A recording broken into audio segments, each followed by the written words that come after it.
for coming on today. I really appreciate you taking the time. It's a big day. We have a new president. It's a surprise. It's a Here big we are. day. So I appreciate you coming on. I love your logo. This is your studio, right? It is. This is my little at-home studio. We actually built on the front of our house like a really cool little white studio. That way I'm able to kind of do my flower work and just kind of do everything here. And I have a separate office on the other side of the house just so I can kind of think and get all my proposals done. So, but here I am. This is kind of where all the fun things happen. Oh, good, good. Yeah, so I learned about you from Ben Shawnee, the producer of this podcast. You guys have worked together on your company. So basically, for those of you who don't know, she owns a floral company. So I would love to, I mean, first of all, I've looked at your Instagram. You do beautiful work. And Thank I'm you. obsessed. So you do amazing work. So Ben's told me a lot about you. I know that you kind of juggle a lot. You're a wife and a mom, and you have a Mhm. business. And especially like in COVID, I think it's a great thing to like kind of let people know how you balance everything through this. I mean, even before COVID, I'm sure it's difficult to balance everything. And during COVID, I just don't know how people do it. I can barely keep it together, and it's just me. So, It's hard. so I really want to have you on to just kind of like share with other people that maybe have businesses or thinking about opening business and they have a family. Like, how do you do it all? My gosh, that is a loaded question because I think sometimes days I just crash and burn. So I'm a florist and I've actually been a florist now with my own company for almost 10 years now. I'm not classically trained, but my father was classically trained. So he kind of taught me all the ropes of floral design and balance and all these great things. And then I kind of rebelled and I was like, no, I don't want to do this. I don't want to do anything artistic. I think I want to be a nurse. They were like, wait, what? And not that they really pigeonholed me any which way. They let me just do whatever. But I come from a family of lawyers and insurance agents and a few doctors here and there, and lots of lawyers though. So when I kind of said I want to be a nurse, they're like, say what now? Okay, all right, that's cool. It's all good. So that's kind of what I ended up. That's kind of what I ended up doing. So fast forward to all that, I ended up stopping that because it's a thankless job. Honestly, I feel like nurses should get paid millions of dollars for the job that they do. It is very thankless, and I'm very thankful for all the first responders and everybody else handling all this COVID situation now because it is rough. It's Yeah, rough. it definitely is. It's so rough right now. So, yeah, so I ended up getting out of that. I said, okay, I'm done. I don't want to do this anymore. And then my dad's like, you can always do flowers if that's what you want to do. And I was like, all right, let's do this. If I'm going to do it though, I want to do it my way. I want to do it my way. So sometimes when you go on my Instagram and you're able to see these kind of crazy kooky designs and installations, it's a lot of figment of my imagination, but it's kind of doing it my way and just having fun doing it. Well, I think So it's that's been why a, you're so successful too, is that you've you know your ideas, your dreams, your vision, and you're staying in your lane and not doing what maybe it sounds like other people are saying this is how you should do it. You do it yourself and yeah. it shows, and that's why you're so successful. It's beautiful. All your work is so gorgeous. Thank you. I appreciate that. I guess like maybe a little bit of a natural rebelliousness. I kind of feel like you have to have that a little bit, right? Mm-hmm. I feel like if you run a business or you're trying to do that, a lot of people will kind of hold you back with a lot of things that you may want to do, but maybe it's beyond their scope of what they can wrap around their head. Mm-hmm. So you kind of have to have this rebellious, no, I can do this. No, I'm going to do this. No, I want to do this. You kind of have to form those types of ideas around you in order to be really successful in that because it's scary. Mm-hmm. It's scary and can be a little lonely sometimes. So, Yeah, definitely. No, I learned that lesson, when I got into training, and my first job mhm, was Equinox. That was my first training job. And I mhm, remember my boss at the time saying, you might have your idea of a way of how you want to train or how you want to do things, which is great, mhm. but you have to learn our way first. And once you Oh, learn what you're doing, then you can go off and you can, put your own spin on it. Hmm. And so Hmm. that's kind of, I mean, like you said, your dad taught you how to do things like quote unquote the right way, Yeah. how he Yeah. learned. And then it sounds like you kind of took that and put your own spin on it, and it's totally paid off. So that's amazing. It's been fun. It's been definitely a wild ride, but as glamorous as it sounds, being a florist, oh, let's float through the clouds. Yes, let's play with flowers all day. I get that a lot. Oh yeah, this would be so nice to play with flowers all day. And I just tilt my head like, yeah, play with flowers all day. Yep, that's what I do. No, Maybe if I worked for a florist. right. No, honestly, to me, it does sound very stressful because I'm sure you do a lot of weddings and you do a lot of Yeah. really big events where it like means everything to some people. Like you have to get it right, and maybe your vision might not be the same as theirs. So I'm sure that you kind of have to figure out a balance between what you feel you need to do and do your job the way you like it, and Yeah. and make them happy. So I'm sure that it gets stressful sometimes. It's true. And I think at the very beginning of my career, we had kind of more of that. But I think once you establish yourself and you really allow people to kind of trust what you do, they let you just really take the reins. And then, so when my clients kind of come to me, it's, hey, I've seen your work. I love it. I'm going to let you do whatever it is that you do because I know it's going to be amazing. So that's most of my clients who come to me. They may have a general idea, but they're usually coming to me because they know that I want to take this idea and expand it and make it bigger or make it different. That's usually kind of where that kind of comes from. And then usually what happens is I just kind of go with the flow and just jump right head first and say, hey, look, let me surprise you, but let's kind of do this. So I'd say the challenge is challenging myself to keep pushing the envelope and kind of going bigger or different. That's probably the biggest challenge that I have, and just kind of staying in a very positive mindset so that I can put forth my best work and be really cool and innovative. So we're going to talk about that. We're going to talk about Yeah. that. No, I So, would love to yeah. get into, so I'm always fascinated with just like, how people become who they are. And like I know you touched a little bit on, you first want to be a nurse and then you kind of gave up on that and decided you did want to kind of follow in your dad's footsteps. But I would love to hear more about your childhood and like Yeah. how it was growing up in the family you grew up with, and how you are so driven to have your own business. And I know like as a woman it can be a little challenging to like go out there and have people take you seriously. I mean, I know from experience. And so Yeah. it I know it takes drive to like keep going in this world. And so I would just love to kind of turn it over to you, and I would love to hear your story.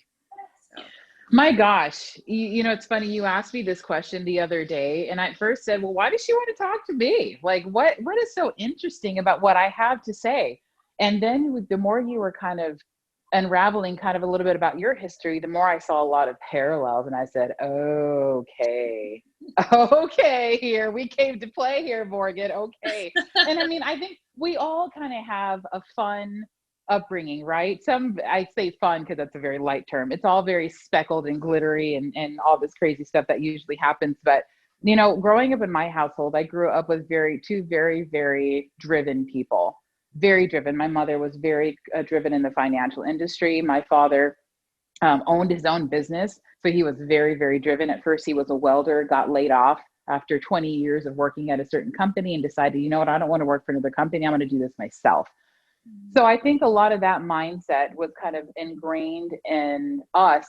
I had two sisters, and kind of ingrained in us since the very, very beginning. So, but what that means though is a lot of missing my dad because he was working so much, right? My mom having the career in finance, having a very typical 9 to 5 job, up in the very early morning before we even woke up, and then home by 5 o'clock because of an LA commute, right? So I kind of grew up as a latchkey kid, just kind of doing my own thing and being very, very independent and just kind of doing all that. So when you look on TV and you see all the warm and fuzzies, or you see parents, eating it all on the table together and this and that, and oh, Drew, how was your day today? You didn't really get a whole lot of that. A lot of us were kind of separated, kind of living our own lives in a nutshell.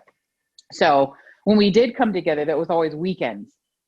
They were very hands-on. Weekend, we're going to go out, we're going to get the trailer, we're going to go to the lake, we're going to go camping, we're going to go with our friends.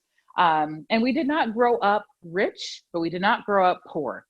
It's that nice little fun little middle where you're paying all your bills. And if there are struggles, my parents never let me see any of it.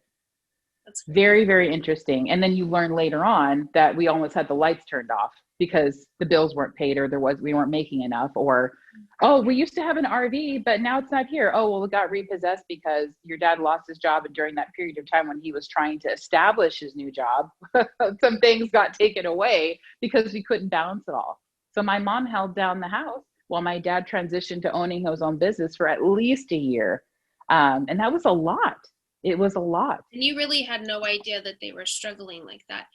What great parents, though, because No I clue. mean, and my parents are very similar, where they had their struggles, but every Christmas I got everything on my list, and anytime we needed anything, it was there. And then later on, knowing like they have to file for bankruptcy, like it's like you have no idea because they just didn't allow you to Didn't see tell that you. stress. What great parents. Yeah. It was very interesting though, but I do think that because of those struggles, they taught us and ingrained in me and my sisters how to be really strong women, how to be really, really strong. So when you kind of fast forward through, and again, I'm still learning all those things as a little kid. So growing up, I was picked on. I was totally picked on. I grew up in an area that was very multiracial. We had Hispanics, we had Latinos, we had Asian people, we had Black people, we had white people. It was this You're in LA? fun little, I actually am in a city called West Covina. Oh, okay. Yeah. Yes, West Covina has always been a very, very huge melting pot of a lot of different ethnicities and whatnot. So that's kind of where I grew up. And so but I was picked on though. I was picked on because I was super tall, very, very tall, above all the boys. And I thought, well, if I can't beat them, join them. So I was such a tomboy growing up, and trying to kind of find my niche of kind of where I fit in. And of course, the girls thought I was trying to go after the boys, but I wasn't. I was just trying to fit in because that's who accepted me. Boys accepted me. Yeah, you can play ball. Okay, yeah, cool. You can play kickball. You can kick really cool. You can run fast. Cool. So growing up, I always just had a bunch of guy friends because that's kind of who I connected with. Um, and so you kind of fast forward through all that and trying to kind of come into your own at 13. And I, believe it or not, as loud as and as crazy as I am, I was very kind of just a little bit shy, just kind of trying to find my own way, and got picked on, quite a bit for being as tall as I am or being different. And even going through high school, I was in my drum line, still didn't quite fit in 100% there because I did stand out, and just trying to kind of form your own. So a lot of the way that I kind of grew up in kind of this clamshell. Remember, in my household, you grow up to be a strong person. You're a strong woman. You take charge. You don't let anybody punk you out, right? But this juxtaposition of not getting that through my head. So you have this life at school, but then you have this life at home. Yeah. Then you People. Yeah. Yeah, it's completely different. So at home, you can be yourself, you can be that strong person, but for some reason in the real world, it just wasn't translating. So with jobs, I got run over by a lot of, bosses, got, just really dumb stuff, really taken advantage of for the kindness that I had. And I think something one day just completely clicked. I know you had mentioned before kind of a little, trouble in your past when it comes to certain exes. And I had an ex that totally took advantage, two exes actually, that totally took advantage of that kindness and were very, very verbally and physically abusive. And you're thinking, there's no way. Like, how can that be? But I feel like when you don't know your worth, you end up being in these situations that you just never thought that you would. So these people who would say that they love you so much, but then would tear down your dreams and would say, oh no, you can't do that because that's just not the safe route to do that. You need to do this instead. And maybe they were held back by their own insecurities, but they had to infiltrate that on you. So, when you do that after a year or so, you start to kind of believe that. Right. And it was really discouraging. It was really discouraging, especially when you're trying to kind of find your way and you don't really know if you're really worthy of success or if you're really worthy of that kind of love that you truly deserve. So when finally breaking away from my last ex, who was extremely just very just I wouldn't say verbally abusive, but just very mentally abusive, very held back, very discouraging, but in a very loving way. Right. Funny. Yeah, I feel you because I've had, like we talked about those experiences as well. And after a lot of therapy and stuff, I have realized that for whatever reason, like you were, raised in a very, strong household, you're raised to be a strong woman. I think along with that, but then also with that, the insecurities we both got from school and being bullied a Yeah. little bit, it kind of makes you doubt that. And I think that we are kind of that mixture, a great target for narcissists, unfortunately. And I have had Huge a target. handful in my life, and it's kind of work like I've read books and stuff on narcissists, and it says like you can't fault yourself, like you're a victim of narcissism, and it really sucks because they love their challenge is strong women that they can break down, they can Yes, they can back. break And down. so it's almost a compliment because they see that we are strong women, independent women, but then it sucks because we end up falling for their charm. And then at the end of the day, they just don't want us to be more successful Shine. than them. And so it really, it's tough. But once you like realize it, you can sort of try to outsmart them and get around that when you see them. Totally. So you finally got out of those, Yeah, finally got out of those, and I actually ended up meeting my husband in transition from that faulty little ex, right? And it was funny because the way that it kind of transpired, my husband is probably one of the nicest people I'll ever meet in my entire life. He is the sweetest, kindest, loyalist, just a good all around. You're thinking, can somebody like that really exist in life? Like this is crazy. It's crazy. But a lot of that baggage from my previous relationship really dipped into the very beginnings of it. And at first I was very mouse-like and, oh, okay, it's fine. And this and that. And it's going to be great. And cool, cool, cool. No, it's fine. No, no, no, no. Yeah. And it was always, allowing him to kind of have a say and allowing all this. And he'd say, no, what do you want? No, no, it's fine. Whatever you want to do. I'm totally easy. It's great. And all of a sudden we get married and something just clicked. I don't know if it was just a whole conglomeration of things that had just been built up for so long, but then it became, oh no, we're done here. We're done here. We're going to do things this way. We're going to do things this way. We're going to do things this way. I'm going to do this. I'm going to do this. I said no to this. And then it just became this complete opposite of like this rubber band that finally just got shot off. And then it was like, oh and God, get out they're of her way. struggling. So And it was luckily, how did I he left take at a that? really good He was time dating where I this was already like kind of very established Yeah, loyal. person, Loyal. yeah, and I Oh, very had like, oh loyal wow, this is clients that have stayed great, with and this me and that, over and he Zoom. had actually been married before, so he had kids from previous marriage too, and it was like it was serene and it was great, and about a year in, things just completely just flipped. Obviously there's tumultuous things when in a step family, right? And you're raising teenage daughters and this and that, and you have a baby mama that's absolutely crazy. And then there's not there's a little bit of conflict. A conflict burst up, and instead of approaching it in the nice, chill way, oh, it's fine. No, no, no, just don't do that. I was just like, oh, we want to go 2 rounds now. Okay, all right, let's. I mean, take a. All right, let's do this. And then all of a sudden, it was this Drew that emerged out of nowhere, and it was like, we come for blood, and this is what we're going to do here. And this is the Drew that I've been ever since. You found So your strength, yeah. it was a strength that came forth, but it was almost like a Hulk strength, right? Even a Hulk strength can do a whole lot of damage. And so when you have people who are so caring and loving and sweet, and all of a sudden you go, this is not how we're doing this anymore. I said, you need to sit down. It just became this whole ricochet. So we had a lot of troubles in the very beginning. I'm trying to kind of maneuver this newfound voice that I had kind of acquired over time, because it was not any specific situation. It was just a years of culmination of being quiet, of taking it, of saying, he being heard, you're not good enough, of not being enough, and saying, yes, I am, and this is how we're going to do this. And I'm no longer living my life the way that others say that I should. We're going to do it my way. And if you don't like it, you can get out. Because I was just done. And that's honestly, that's the other opposite, right? That's so unbalanced. But there had to be there, it's almost like there had to be this breakthrough of a transition so that I could get my balance back. Right.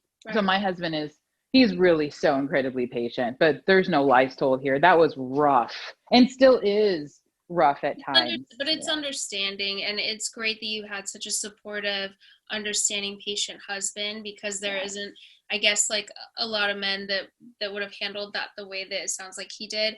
But it sounds like you had this strength inside you that you had to keep, buried for so long in school and in your relationships, and so, but that's not who you Yeah. were. And so it sounds like when you finally felt comfortable to release it, it was a lot, but it's like then it ended up being this great balance and brought you to who you are today. So It's so true. yeah. It's so true. And I think because of that strength, that newfound strength that kind of was just there and discovered, learning ways to be able to taper that strength. But that's what gave me the courage to be able to do it my way and start my own business, and to do it. I think it comes from struggles, it comes from a past, it comes from a deep rooted place of energy that you really have to just exert to be able to force yourself to kind of just push through. And that's why it's funny. I was talking with Ben, and I'm always saying, you know what, as entrepreneurs, you have to be a little bit crazy and have a fun little past to give you the superhuman strength that people think that we have to push through, because it is difficult. It's not easy, guys. It's not easy. Otherwise, everybody would do it. But there has to be this energy or the strength that just pushes you through. You have to have your why, to be able to keep going. Mhm. And sometimes it is superhuman. Sometimes it's even bigger than us, but it's the catalyst that kind of keeps going. And that's how we're able to do it. So when Mhm. people say, wow, this is so bold, or wow, look at these designs, it's so bold. I'm like, well, yeah, because there's no other way for me to do it anymore. I don't know what that means to be quiet. So Yeah. Amazing. That's amazing. I'm glad that I mean, and when looking back, like when we first started talking the other day, and it was the first time we had ever spoke, you said, I'm so boring. Why do you want to interview me? And I really, like, I went through the same type of realization. I felt like you were realizing, talking to you, like, oh, I do have a story. It's just, I feel like fighters, they don't even realize they're fighting. Like my we whole life, don't. I really didn't Wow. realize until I got to a point where I felt like I could finally breathe, and I'm like, oh my God, I just Wow. went through like 15 years of fighting. And I didn't realize it until I finally felt comfortable enough to stop and breathe. But I I didn't love realize that. it. And then it wasn't until, I started really telling people my struggles and Yeah. what I had just gone through. And, oh, I'm here today. And I didn't realize that I was even struggling or fighting. But now I feel like we have this amazing story, and it wasn't Yeah. easy for us, and it's not easy, and it's a fight. Not easy. But it's funny because I feel like we don't even really think about it. It's I just, love what you just said. Fighters don't even realize they're fighting. mhm. That resonates so much. I had to have that moment right there, because I was like, you know what? When everybody's able to take a look at their past, take a look at how far they've come, look at all that has been accomplished to this point to get you where you are. Look at everything you've had to face to get at this exact moment right now in this podcast, whoever's watching, wherever you're watching, right? It's very interesting when you can kind of reflect back. That can almost serve as a catalyst, looking back on how far we've come and what work still needs to be done. Right, Honestly. right. And then it's funny, I have a funny little thought too, because I, again, kind of combating with, I feel like I'm all over the place a lot. I never understood why I was so all over the place. I'd do one thing over here, then I'd jump over here, then I would do this over here, and I could focus on there. But when it comes to focusing in on mundane tasks, I'd be like, God, just kill me. I just want to die. I don't want to do this right now. Paperwork. Oh my God. Sitting at an I'm the office same way. job. Yeah. It was insane. I think I've been fired from every single office financial job I think I've ever had in my entire life. And I'll stay there for, Like, not really like fired, but like I had an office job. I've had two office jobs where both bosses came to me and said, because like I'm sweet too, and so they feel bad. They don't want to fire me. Like I've done nothing wrong. They just come to me and go, I really don't think this is like your avenue. Like I really Good for think you you, should honey. consider maybe doing something else. So I'm not firing you, but I do feel like we should probably let you go, or maybe you should just quit. Let's reassess. Oh my God. And that's telling you literally that your ass can't sit down at that type of job. And okay, so hear me out on this one then, because I love that you said that. I've always struggled with that same exact struggle. It would be like, maybe this isn't for you. Well, let's just write her up because maybe she'll get it together. And I would be like, I'm trying my best. Yeah. But I wasn't really trying. I was just like, this stupid job, I really hate it. And I mean, finance and financial planning, all this stuff. I'm like, Yeah. I'll do it. Okay, okay, it'll be cool. And then all of a sudden we just fall right off because Right. it just became so mundane. And then I realized, I think I became self-diagnosed. Me and my husband had actually gone to a counseling session, and he actually been seeing that therapist for a while. And then the therapist actually said, my husband has adult ADHD or adult ADD. Mm. And I'm going to give you this book. I'm not saying that you have it, but I'm going to give you this book. I want you to read it. And if you find a couple of things that resonate with you, we should have a conversation. So a lot of the struggles that my husband and I were having, even going forward up until this day, kind of a lot of it does coincide with adult ADD. So I read the book and I was just like, ew, like, no, that's not no, that's not true. And then the more I read it, the more I was like, oh my God, this is the funniest thing. And I think people are walking around not realizing that that may be a lot of an issue. Adult ADD doesn't necessarily have to be, oh, you freaking, somebody can say something and then your attention's over here, or you have a hard time focusing. It could mean having a really hard time prioritizing what's important and what isn't.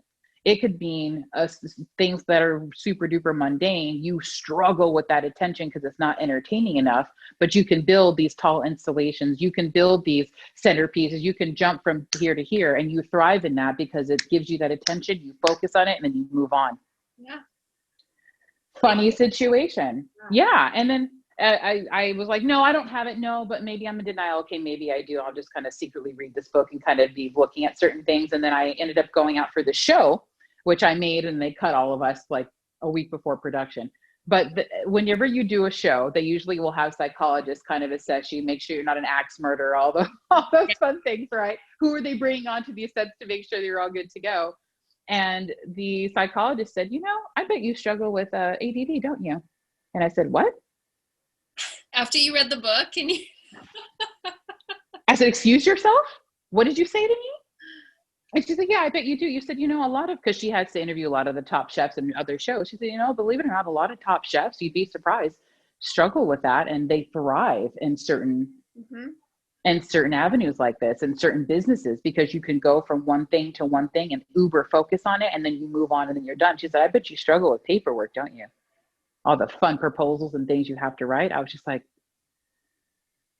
ew. You don't know me. Ew. You don't know me. Get out of my life. So it was so funny because I think that was this big, huge epiphany of, okay, all right, Drew, we need to reassess here and kind of put some channels in place to make sure that you can genuinely thrive in this business. And that's also why I think I am as successful as I am, because taking a lot of these weaknesses or a lot of these difficulties that you may have and turning it into a strength is what allows you to be successful.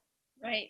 In a huge way. And it's funny because everybody has a story. So she started listing all these celebrities that have all these difficulties, Justin Timberlake and George Clooney and all these people that she had talked to that are known to actually have, certain difficulties or certain challenges, and how they're able to take a lot of these strengths and build them into a business and call on these strengths to make you successful. So newfound, haven't talked to anybody about that, haven't shared it in that with anybody. This is a very, very open moment, but I'm sharing that because, I think that vulnerability and really discovering that is actually what helped me to understand more about who I am and how I work and what my strengths can be. So it's so funny though too, because I see Ben all the time, he always puts things in his calendar. What, we have an editing session? What, we have to do this? Yep. What, we have to do this? Okay, we have to go do this here. How long? 4 hours? he Yes. puts everything in. So it's so Yes. funny because it's doing that has Mhm. helped me to stay even more organized and Yes. not forget about certain things. Yes. It's so It's true. amazing. I know. I know. Ben's so good at that. As soon as we mention something, he puts in his calendar. If I have something that I'm like, wait, were we doing this? Well, it wasn't in my calendar. Like it doesn't exist. Like he's very like structured in that way. If it's not in Love the it. calendar, it doesn't exist. But no, I appreciate you sharing that with me. And I think it's really important for listeners because I think just in society we have this like habit of taking things like that, like ADD. I don't even know if I've like said it on here, but I'm dyslexic, and I think that we have a way Mhm. of taking those and just as because they're technically a disorder, we think it's negative. Yeah, But like you said, I think that the best thing to do is just kind of realize this is the situation, but it doesn't have to be negative. It could be a strength, and just finding out how to make it your strength. And like you said, right.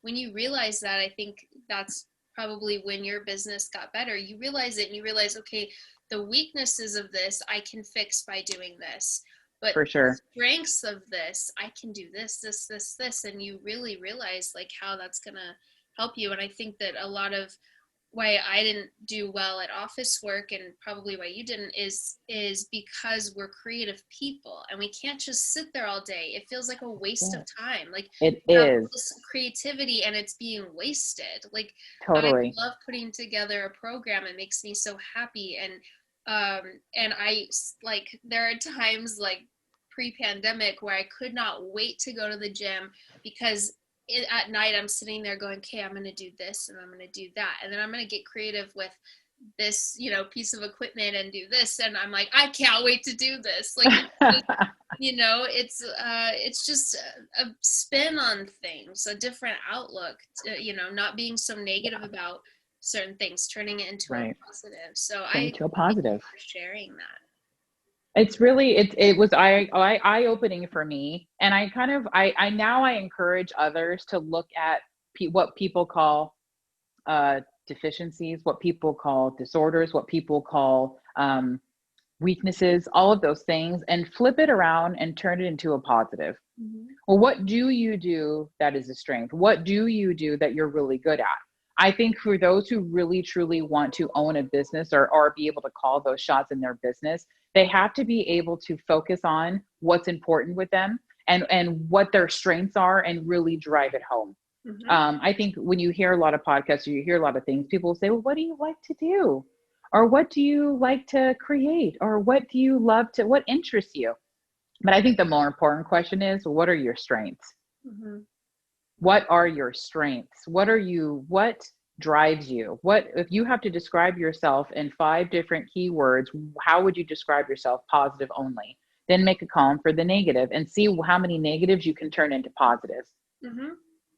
That's an exercise that I like to do with myself whenever I am feeling like, oh my God, this isn't good enough, especially in the world of Instagram, right? We all like to say we don't compare, but there's a tiny bit of comparison there. And Yeah, of course. especially during, yeah, right. And especially during COVID, and we have a lot more time to be quiet and be on social media. I think the rise of people comparing, or I'm not where I should be, or oh my gosh, should I be doing this, or I now have to do this, I think sometimes can really make people down. So Mm-hmm. I think having these conversations with yourself on a very frequent basis to reassure yourself that you're on the right track, that's something that I personally do, to make sure that I can kind of still hedge forward. And with me, I have to create when I'm happy. Mm-hmm. There is zero creating with me if I'm pissed off, Right. I'm sad, I'm depressed, my husband pissed me off. There is none of that. There's none of that. I'm just like, nope, we're going to go ahead and shut it down for the day until I am happy. Right. And that's what I'm going to do, because flowers and creating make me so happy. But in order for me to channel those creative juices, I have to be in a good, happy place, because I feel like that exudes the energy in the flower. So if I'm giving you flowers, you want me to have had a huge fight or been pissed off that something went wrong, and then here you go. They're gonna be a bunch of black roses. Right. The girl like dying. You're like, here, just take it. It's Uh, so true. It's so true. So I don't know about you. How do you, when you're able to, I want to ask you a question, Miss oh, Morgan. okay. Yeah, hello, girl. Hello, girl.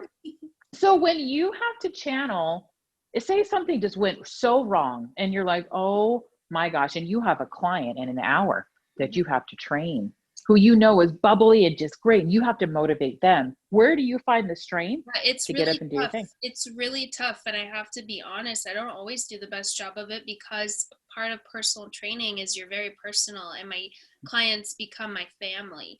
And so it really Mm, depends on who it is. If I know, like I do have clients where I know I have to be on 100%. And mm-hmm, if I'm not, they're not going to be happy with me. Where I know my boundaries with certain people. So I could have a really, really awful day where I just been crying all day and I know I have a client. I really have to suck it up and just put on a smile. And I do. And it's really tough. And they can even say, they go, something's up. Your energy is a little different. And I'm like, no, I'm fine. I'm oh, fine. I'm tired. it's great. Okay. And it's just, and they know I'm different, but they don't really want to know. They just want to get through their workout and get to their day. They have their own issues. But I wait until I have that client where I know they're like mama and I can open up to them, or a Oh, sister.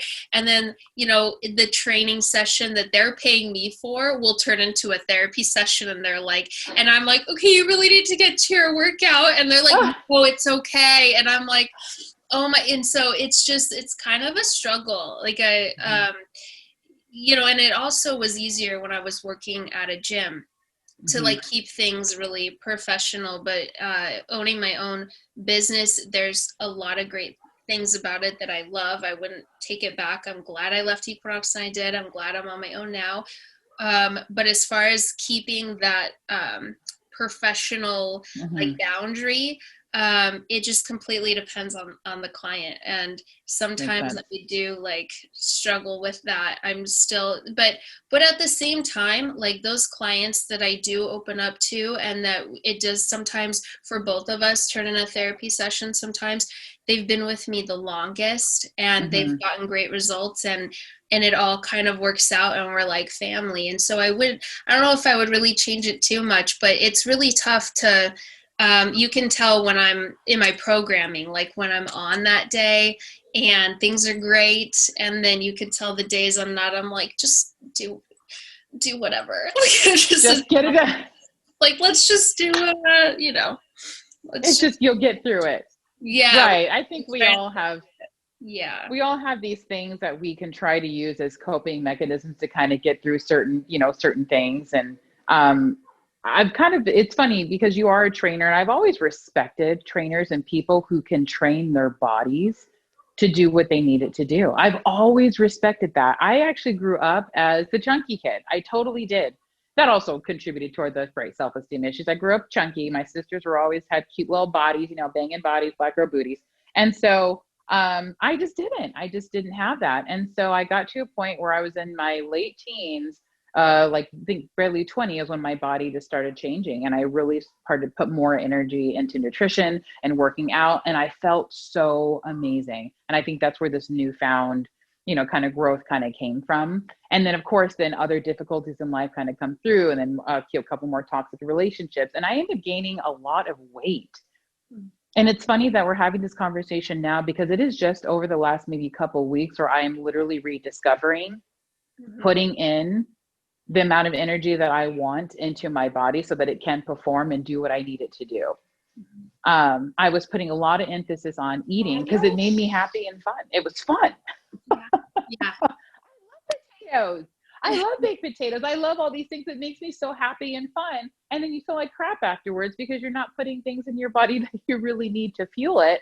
And being a florist is very physical. People think, oh no, it's just you do some flowers and you're done. No, you guys, I am bending down, crouching down on the floor, grabbing the sheet moths, doing all this stuff to where I have to physically be fit. And I'm finding that it is taking a serious toll on my body Mhm. of how I feel. So over the last several weeks, I've been trying to really transform and dig deep and putting that energy into getting my body to where I want it to be. Mhm. Yeah, that makes Funny. total sense.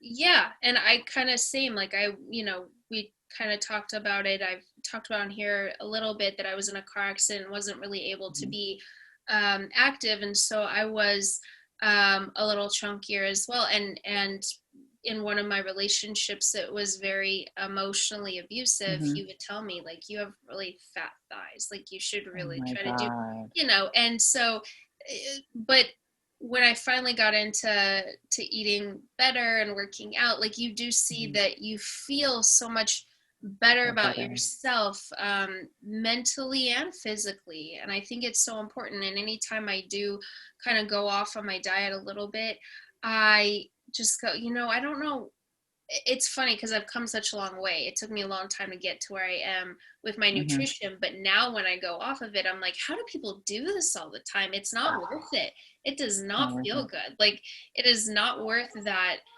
few moments of pleasure when you're eating it or drink, and so it's helped me Yeah. to not go there because I know how I'm going to feel after. But it took a Yeah. long time, and I had realized, I didn't realize how bad I was feeling every day, eating what I was eating, drinking what I was drinking. I thought that was normal, and it wasn't until I got way on the other side of health that now I'm like, oh, people might think that that's normal to feel that way, and that. It's true. It's so true. It's like this vicious cycle Uh-huh. of that. And I mean, I didn't want to go on a tangent in terms of like weight, but that's what's contributed toward like all of that. And I have such a respect for that. But literally just becomes this very vicious cycle of, okay, you eat to feel good, but it's really not making you feel good. And then you end up going back to it because it made you feel good from before. But really, that's what's actually making you feel down and It's making you a feel drug. It sluggish. really is. It's like a drug. Yes. Like sugar and all that is a My drug, and God. it's really hard.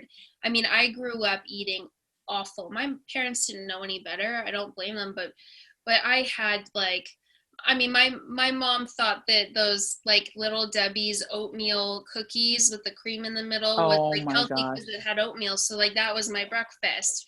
And then I would go to school and have like a soda and a cookie, and then I go home and have top ramen, and then everything we ate was from a box or a can. And Sugar and so carbs. I didn't know that you could get like fresh green beans that weren't in a can until I was an adult. Like I never knew Right. that was a thing. And so going from having dessert every night and eating that way to now eating as strict as I am now took a very long process, and I Yeah. still have cravings after dinner for dessert because it's in my mind ingrained that that's what Yeah. you do after meals, you have dessert. And so it took me a long time to break that. It is a very bad addiction, just like So drugs. bad. It's so hard to discipline yourself. It's not easy. I don't think it's easy for most, for most people. It's really hard. Otherwise, everybody would Or be doing it, when we right? quit it, yes. Everybody would be totally doing it. And I think because everything is so geared toward that, but I really do think it contributed to me doing the internal work, and how that is such a huge part of it. I think a lot of people are only focusing in on, oh, I have to balance this, or I have to be happy here. I need to get in touch with my emotions. And that's all true. But what we are putting into our bodies helps us, it fuels us towards success. Hmm. It really honestly does. What we're putting into our bodies and working out and really just get moving, I think is so incredibly, incredibly important. And now I'm seeing a crazy huge change in my demeanor. And it's not like you don't know this. Hello. It's not, this isn't our first rodeo, you Yes. know? It's like you feel good when you work out, stupid. Just work out and do your thing and get into a small routine. So, this is where I am at in my internal work of being able to kind of really put it in there. And I had to say that because I think we overlook it. It's what's success and what made you successful and great, great, great. It's everything. Yeah. It's all of those things. So that's where I'm at right now with my journey Good for and you. trying to lose this weight and getting my abs back. Morgan, Good for you. getting I my abs back. It's a great place to be, and it's just making it a habit. That's it. There's no secret to it. It's Yeah. just like getting up and brushing your teeth. You plan your workout, you schedule it like a meeting, and you Yeah. don't miss it, you don't cancel it, and it's no matter how busy you get, because if you, it's like that whole, when you're in an airplane and they say if the plane's Hmm. going down, put your mask on first and then put your kids on. You can't do anything unless you take care of yourself, unless you take care of So your true. body. And so working out, it's the good endorphins, it's good for your body, it's good for your mental health, it's good for everything, and it'll give you that energy to just keep going. Keep going. So I'm glad that you're there in your journey. That's amazing. And it feels good. It really actually feels good. And it's funny because, before this conversation, when I kind of had to think about my past and think about how I kind of got to this point, it makes me feel good to know that there's still work to be done and gives me another goal to be able to kind of, achieve. So with my business, 2020 was supposed to be a huge year for us, the biggest year of my career, literally for me and my team. It was literally like, okay, cool. We can officially hire another me. Now we can go ahead and segue off into two separate businesses and kind of grow that and have a bigger workspace and all these great things. And then COVID hit and bam, it was like, wait, what just happened here? So I almost kind of feel like I had to reset myself a little bit and kind of pivot, on terms of my business and in terms of my family life, and now working from home exclusively with my husband on the other side and kind of really balancing all that out, but still finding the creative juices to pull from, because I still have clients that I still have to, work with, and still, small events here and there that we kind of do. So it's been a very, very fun ride trying to pivot that whole entire roller coaster and really kind of digging deep. And I always say with people, during this period of time, this is either going to bring out a lot of negativity, a lot of things and issues that you didn't even think that you even had. Mm-hmm. And it's also going to either put you in that bad headspace, or it's going to put you in a positive one, because now you have some time to think about and assess where Right. you're at. Right. And I totally I agree with you. And when this happened, I had decided early on, I can look at this as a negative, that we're Mm-hmm, all stuck here, and I live in a place by myself, and mm-hmm. I'm like, it's lonely and I'm bored and I'm used to just go from Yeah. 4 a.m. in the morning till 8 o'clock at night, 6 days a week. Mm-hmm, And now I'm just like sitting here, and, and I had decided early on, I can't look at this in a negative way. I have to mm-hmm. spin this into a positive and use this to do something, to create something. I always say, oh, Something. I would love to have a podcast, but I don't have the time. I would love to Wow. clothing line, but I work all day, every day. I don't have the time for a clothing line. I and now I'm like, you know what? I have time.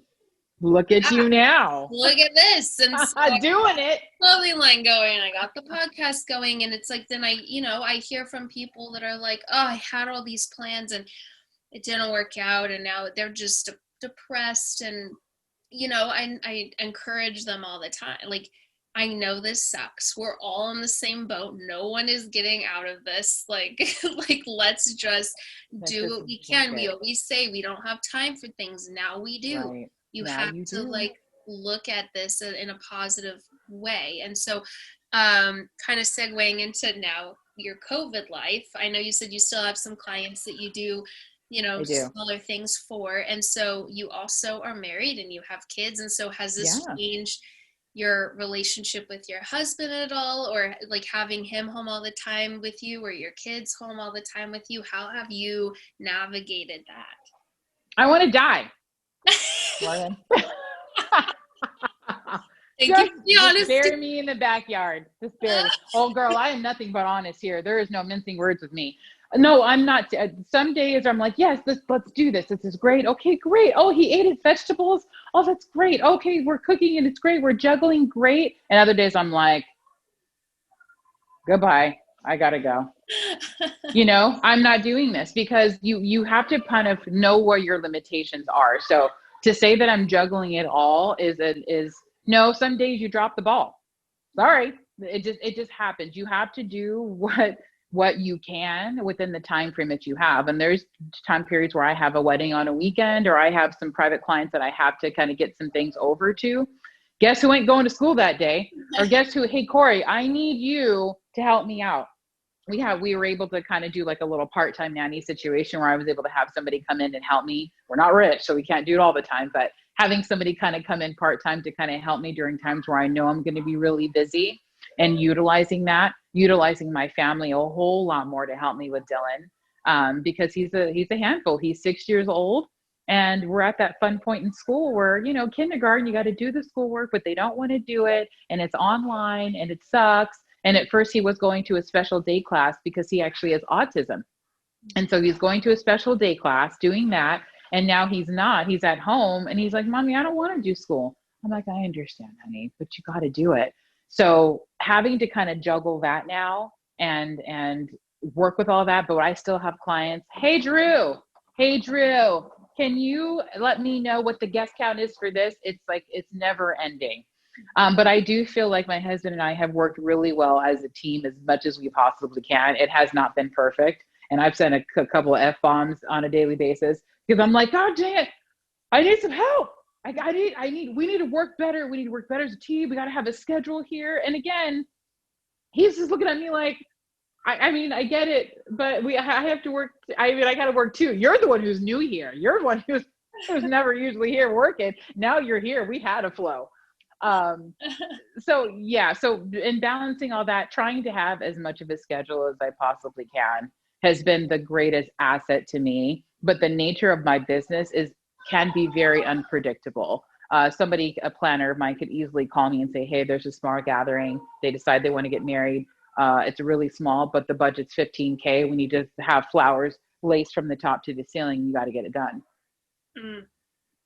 So that's kind of what my business has become. And then during the pandemic, just to kind of pivot a little bit and readjust, I started an online curated marketplace. So that's been quite a bit, and it's actually been fairly successful. I'm actually really surprised. I'm really happy with how far it's come, and juggling that as well and making sure that we can kind of do it all. So it's definitely a challenge. There's nothing easy about raising children and balancing family life during COVID times. And as much as you feel lonely, or as much as you feel like you're by yourself and doing certain things, there's a certain strength that you have because you can focus. Mm-hmm. You can laser focus in on the things that you need to do to accomplish. And I'm not saying it's easier. It's different. It's just yes. Different. We all have our struggles. We all have our uphill battles, but it is very different. But when I tell you that I would give quite a bit of money to exchange places with you just a couple days a week, honey. Just a couple days a week. No, I get it. I get sometimes I hear from my clients and all the things they're going through or friends, and I'm like, thank God that I don't have kids right now. But then other times, I'm sitting here like, oh, I'm kind of lonely. I've been, in this for almost a year, and I'm like chilling, and so I totally get it. I get like the positives and negatives of both. And you're a challenge. You are a rock star. I mean, juggling with all the things that you're juggling, and then making the most out of COVID and all of that. It's you're a rock star. I think we have to. I think we have to do it just to keep pushing forward. We have to do it. It keeps our minds on it. It keeps us from going crazy. It keeps us from sulking over the fact that things are not the way that it was last year. Try not to dwell on those things. I think kind of for me, because I'm like, oh my God, I want to go to this in here, or I want to go do this, or I can't do this. Disneyland. What about Disney? What about my Disneyland pass? What am I going to do? I know. Just set me over the edge. But I think focusing in on what new things can happen and what new things that we can build and the new beginnings that we're about to embark on. I think that is so huge. And I want to focus in on that today and what I can accomplish today, and focus on for the rest of the week and just keep going. I'm actually so glad that we had this conversation because it actually did so much for me, more than what I thought. It really did. That's the goal of this podcast, is to inspire. And sometimes, like I said, because fighters just keep going, it's not until you really stop and think for a second of all your accomplishments and you think, wow, I did that. And then you get motivated and you're like, what else can I do? And sometimes it's just sitting here really taking the time to focus on it. it's not just a motivation all the time for listeners, but also, for yourself. So I'm glad we had this opportunity. Oh, I lost you for a second. Okay, I can hear you now. You're back. Got it. See, that's what it's the universe trying to get me to do more work. And I'm like, no, just a couple more minutes, please. Just hold on. It's so funny. Right behind me, there's a sea of flowers because I have like a small little event that I have to do. And I'm just looking at these things, and my team is going to be coming to kind of help me get it all together. And I'm just like, this has been so peaceful and nice and just and not that I'm not blessed for what I do. I'm so thankful, but I think having these conversations and just sitting down and really reflecting in on that makes me so appreciative for what I do have, and makes me so appreciative for doing the internal work. So I just have to say thank you for this. This is a very cleansing conversation. I felt good about it. And Good. I can't wait to see your other podcast. You've been doing so good, girl. Like, oh my God, I've been so motivated by your podcast. Such great content that you're putting out and great messages. And I just love how real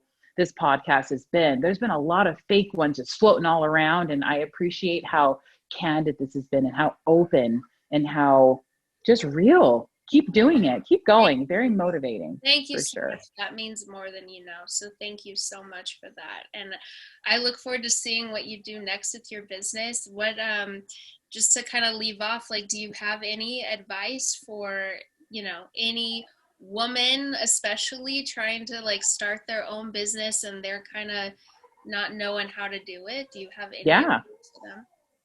The first thing I'm going to literally say is know your whys.